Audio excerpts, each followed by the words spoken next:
Woodbine Racetrack has been home to over 2,000 horses and thousands of employees for over 57 years. With an early start of 5 a.m. to their day, trainers, riders, grooms, and hot walkers work hard to produce the best thoroughbreds possible, all while working with low to medium wage pay. For the past 14 years, the Ontario government and the OLG have entered into revenue sharing agreements provincially with the horse racing industry, known as Slots at the Racetracks program.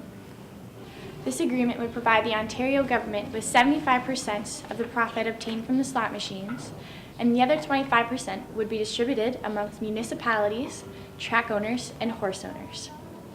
The program proved to be successful, generating $345 million annually to the horse racing industry and $1.1 billion annually to the OLG and the Ontario government.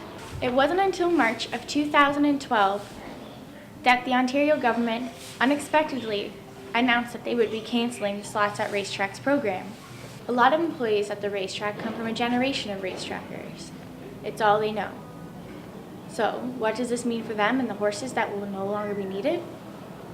Well, with 60,000 jobs at stake and almost 380,000 horses to worry about, the answer is looking grim. NDP member Andrea Horvath speaks to the urgency of this matter in a past interview at Fort Erie Racetrack.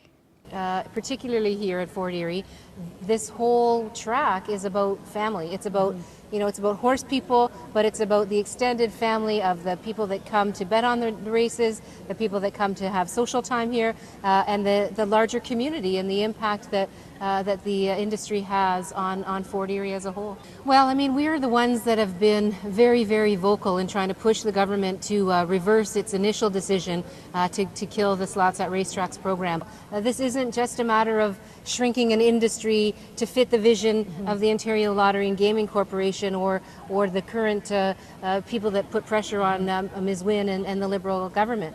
This is about a whole way of life. It's about rural Ontario and small town Ontario, and literally your ability to have a future. Sue Leslie has been president of the Horsemen's Benevolent and Protective Association of Ontario for the past 3 years, and is also president of the Ontario Horse Racing Industry Association. Currently, her main goal is fighting to save Fort Erie Racetrack. Well, personally, the effect of the Slots at Racetrack program was devastating. We had no warning. With it happening so suddenly, it just threw myself and everyone else in the industry into chaos.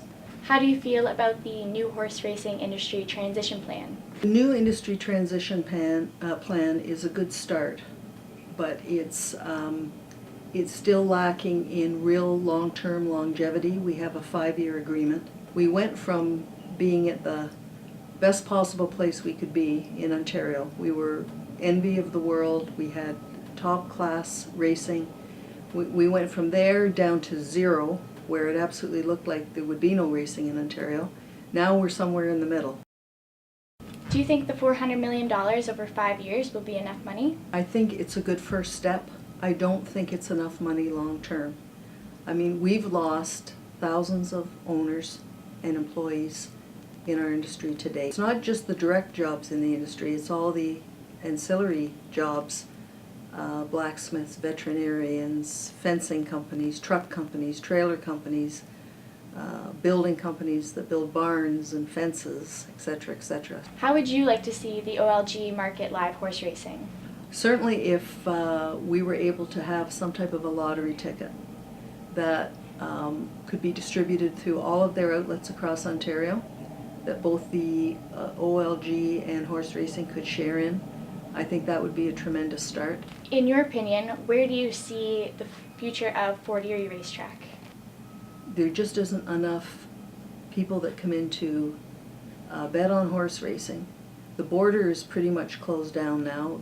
People can do from their cell phones and their computers, from sitting in their living room at home, they can bet on racing and watch races without having to come to the track. And we used to draw a lot of people from the States. That's not happening right now because of the security issues of crossing the border. So the number of people that the Fort Erie Racetrack can draw on to wager on horse racing is a problem. It's a costly place to operate, and it's well worth it. But we need to have an ownership group that wants to be involved in racing, and we need to have new income that will help convince the government that they should be willing to participate down there in some way.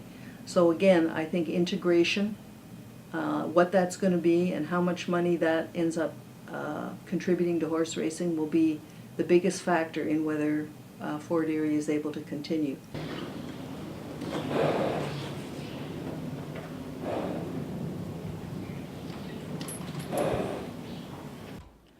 So there you have it. The future of horse racing in Ontario will suffer if Slots at Racetracks program is terminated.